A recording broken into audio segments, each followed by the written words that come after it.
stands a balanced.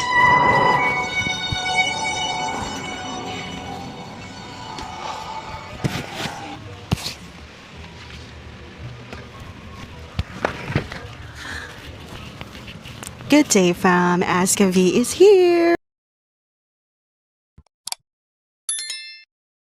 So, nangako ako sa inyo na mag-review ako. So, it's been 1 week na simula nang bumili ako ng PocoPad M1. Ito yung review ko since 1 week ko pa lang siya nagagamit.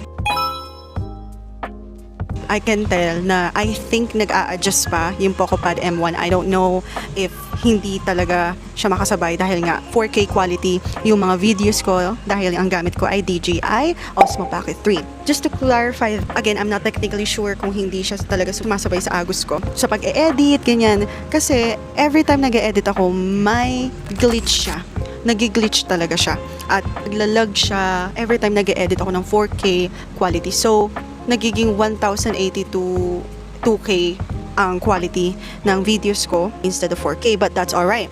I think I just need to adjust. Ako pa mag-a-adjust When it comes sa gaming qualities naman niya, it's really good, it's really smooth, no problem at all.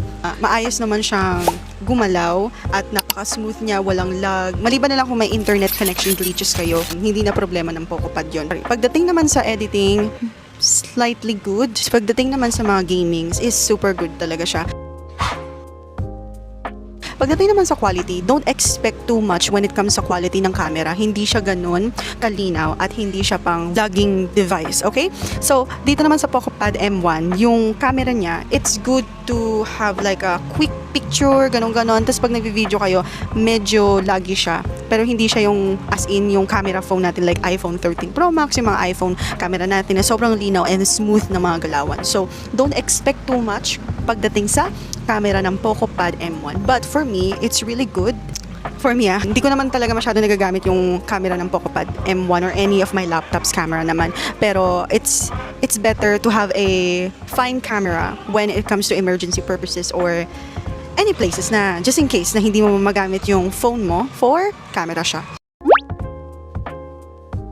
When it comes sa battery naman, ay nako, battery. Sa battery naman, totoo nga yung sinasabi nila na it lasts between 5 to 7 hours, I believe. Kasi nung ine-edit ko yung mga videos ko using this PocoPad M1, totoo nga, it lasts between 5 to 7 hours. Depende na lang kung gaano mo kadalas ginagamit or depende mo na lang din kung gaano mo siya kadami mga apps na nagagamit. Yun yung masasabi ko. But since I'm just using my PocoPad for YouTube, CapCut, and Gemini, and other stuff, pagdating sa editing, estimated ko, naglalast siya sa akin for this week between 5 to 7 hours. And yung charge niya, ang time na ma-wait mo para ma-fully charge siya, let's say 1 hour and 30 minutes to 2 hours and more.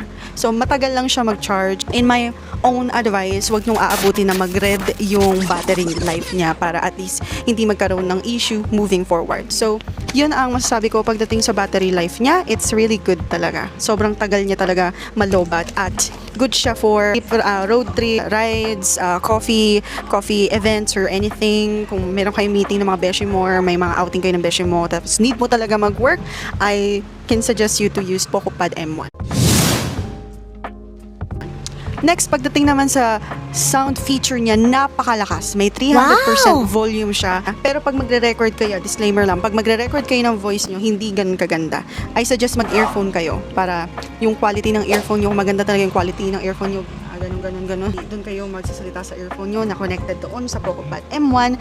I suggest to use your earphones na wired. Bluetooth is fine. I haven't experienced using Bluetooth earphone, but whichever you prefer naman, it's my own perspective. But yeah, pagdating sa volume niya, napakalakas, 300%.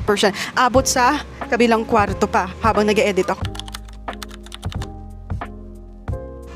Nga pala fam, just to give you a heads up po na wala pong PC mode ang PocoPad M1. So, ang ginagawa ko, since wala po siyang PC mode, pero okay lang naman sa akin kahit wala siyang PC mode kasi may laptop and computer naman ako. And this is only for my editing purposes. So, ang ginagawa ko po, pag wala po akong PC mode, is pupunta lang po ako dito sa aking download na HyperDroid. Pwede nyo po yan i-search. Punta lang po kayo dito sa Play Store. After nyan, search nyo po HyperDroid. HyperDroid. ginamit ko yung sound kasi tatamad ako mag-type. Ayun nga. Then search. Ayan o. Hyperdroid install. Basta install nyo lang yan. And then after na ma-install, open. And then pag open nyo, meron na kayong PC mode dito sa Hyperdroid. And then if any case na ayaw nyo na, pwede nyo nang i-back. Ayan. Bumalik na kayo sa inyong normal na tablet mode. Pero kung gusto nyo bumalik, pindutin nyo lang yung app and pupunta kayo or dadaling kayo sa PC mode. Ayan. May portrait din siya and may landscape.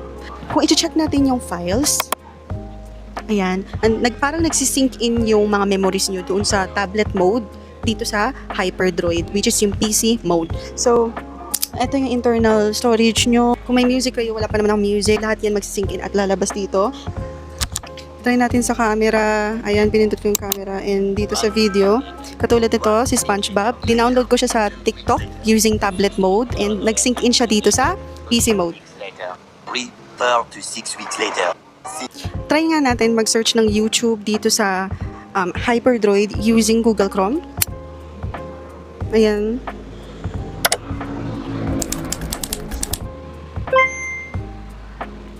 Ayan. And then, YouTube. Clinic ko yan. Tingnan natin kung mag-work. Oh. Nag-work.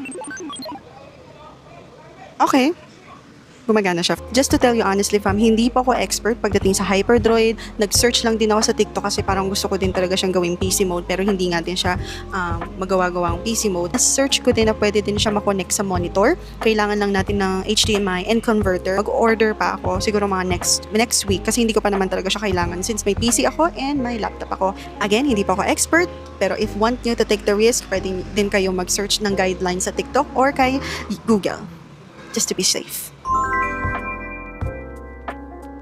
Ayun, yun ang masasabi ko sa pagdating sa PocoPad M. Yun lang ang slight review ko sa PocoPad M1. Don't judge me. This is my own perspective naman. Pwede naman kayo manood sa ibang mga vloggers, sa mga ibang content creators na meron na silang PocoPad M1 and I think they can explain better than me. But again, I'm just sharing you my personal experience using PocoPad M1. If I can rate my experience between 1 to 10, I can say 8. Pag natapos mo naman i-edit yung video, ang ganda ng kalalabasan and ang flawless, ang smooth ng galawan, lalo na sa gaming, nag-ML din ako pero it's just for my hobbies and other gaming stuff. And also, lalo na yung widescreen niya, yung widescreen 12.1 inches, para kang nanonood ng TV pag matutulog ka or kaya in other places. For me, accessible siya, portable in any places that I want to go. Ang importante lang naman sa akin is yung 12.1 inches yung widescreen para talaga yun sa details. Lalo na sa mga nagdo-drawing din dyan. Also, yung battery life niya. Yun talaga yung importante. Kasi aanihin mo isang tablet or iPad kung mabilis naman malobat. Hindi mo din magagamit. Tapos magdadala ka pa ng iba't ibang power bank, di ba, na sobrang bigat. So, that's, again, that's my perspective. It's just that it's my own experience. So, magre-ready na din pala ako mag-edit. So, samahan niyo na din ako mag-makeup kung gusto niyo magstay. Kung ayaw niyo magstay, go. Pag gusto niyo magstay, samahan niyo ako mag-makeup. Chara. So, usually, ang ginagamit ko is sunscreen. I'm about to use my sunscreen. Bigyan nila ako isang bilyon. Ngayon, isinaayos ko na yung shade niya. Wala naman ito. Pero paubos na siya. FA153.